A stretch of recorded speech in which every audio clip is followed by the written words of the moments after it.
పడకపోతే ఇది పరిస్థితి. హాయ్ అండి, అందరికీ నమస్కారం. Welcome back to my channel Bobby Nagamalli. నా ఛానల్ కనుక మీరు ఫస్ట్ టైం చూస్తున్నట్లయితే please like, share, subscribe and follow కూడా కండి. సో ఇవాళ వీడియోలోకి వెళ్ళిపోదాం, వచ్చేసేయండి. ఎండకి చెట్లంతా కూడా చాలా వరకు వాడిపోతూ ఉన్నాయన్నమాట. ఇదైతే బిర్యానీ ఆకు అనమాట. సో మనం బిర్యానీలో వేసుకుంటాం కదండి, ఆ ఆకు అనమాట. సో ఇది డ్రై చేసి మనకైతే షాప్స్లో అమ్ముతారు. సో ఇదైతే బిర్యానీ ఆకు చెట్టు. ఎండలైతే చాలా ఎక్కువగా ఉన్నాయి.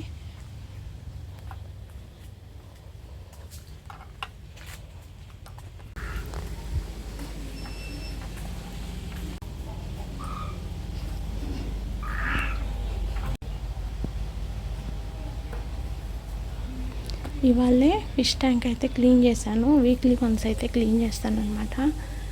సో అందుకే ఇంత ఫ్రెష్గా ఉంది. పన్నీర్తో కర్రీ అయితే ప్రిపేర్ చేస్తున్నాను. ఎలా తయారు చేయాలో చూసేద్దాం.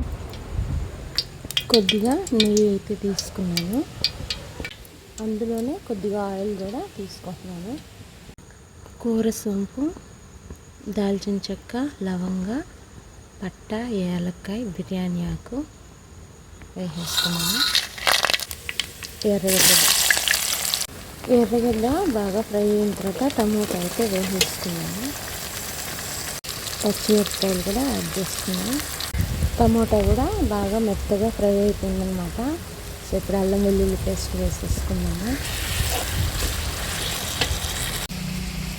ఈ పన్నీర్ని చిన్న చిన్న ముక్కలుగా కట్ చేసుకున్నాము. సో పన్నీర్ అయితే ఇలా చిన్న చిన్న ముక్కలుగా కట్ చేసుకున్నాం అనమాట. మసాలా అంతా బాగా ఉడికిన తర్వాత కారం పొడి,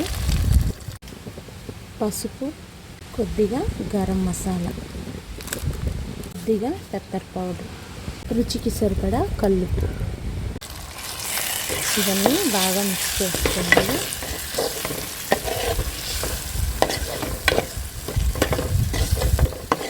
గ్రేవీ అనేది రెడీ అయిపోయిందండి. సో ఇందులో పన్నీర్ ముక్కలు అయితే వేసేస్తున్నాను. పన్నీర్ ముక్కలు నేను ఫ్రై చేయడం లేదనమాట, ఎందుకంటే ఫ్రై చేస్తే కొంచెం హార్డ్గా ఉంటాయి. సో అందుకని నేను ఫ్రై చేయను. మనం డైరెక్ట్గా కర్రీలో వేసినట్లయితే సాఫ్ట్గా ఉంటాయి అన్నమాట. సో తినడానికి కూడా బాగుంటాయి, అందుకని చెప్పి. సో పన్నీరు మసాలా అంతా పట్టేంత వరకు కొద్దిగా వాటర్ అయితే వేసి ఉడికించుకున్నాను.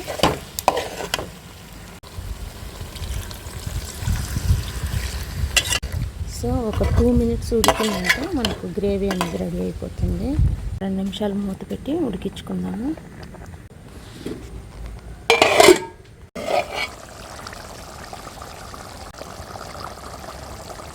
సో పన్నీర్ కర్రీ అయితే రెడీ అయిపోవచ్చింది.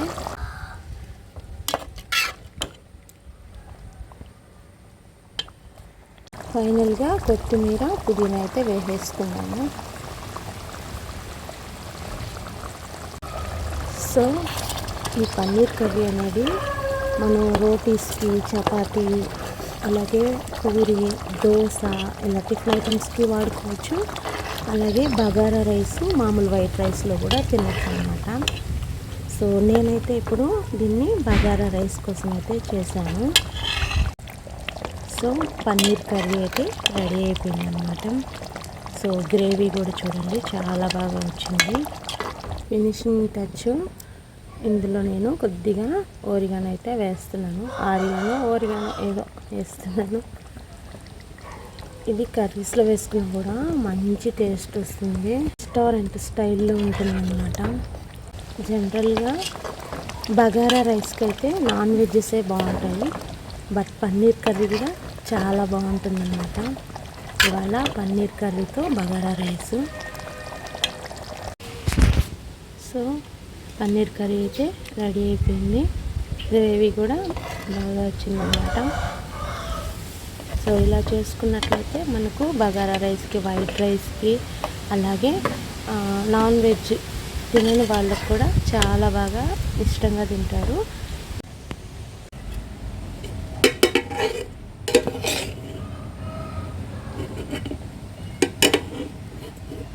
సో బగారా రైస్లోకి అయితే పన్నీర్ కర్రీ చేసాం కదండి.